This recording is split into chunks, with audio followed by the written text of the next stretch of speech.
জীবন শুরু হয় একমাত্র কান্না দিয়ে। তারপর ধীরে ধীরে আমরা হাঁটতে শিখি, পড়তে শিখি, স্বপ্ন দেখতে শিখি। কিন্তু জীবন সবসময় আমাদের মতো করে চলে না। কখনো আমরা হেরে যাই, ভুল করি, চোখের জল লুকিয়ে রাখি, প্রিয়জন হারিয়ে ফেলা, স্বপ্ন ভেঙে পড়া, দুঃখে ভেঙে যাওয়া, এই সব কিছু জীবনের অংশ। কিন্তু প্রশ্ন হলো, আমরা কি এখানেই থেমে যাব? না, কারণ আল্লাহ বলেন, নিশ্চয়ই কষ্টের সাথে আছে স্বস্তি। প্রত্যেকটা অন্ধকার রাতের পরে আসে নতুন সকাল। প্রত্যেকটা ব্যর্থতা শেখায় নতুন কিছু। আল্লাহ কখনো আমাদের এমন কষ্ট দেন না যার আমরা সামর্থ্য রাখি না।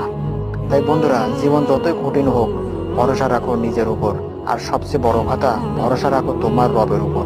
তুমি যখন নিজের জন্য কিছু করছো না মনে হচ্ছে, জেনে রাখো আল্লাহ তোমার জন্য কাজ করছেন।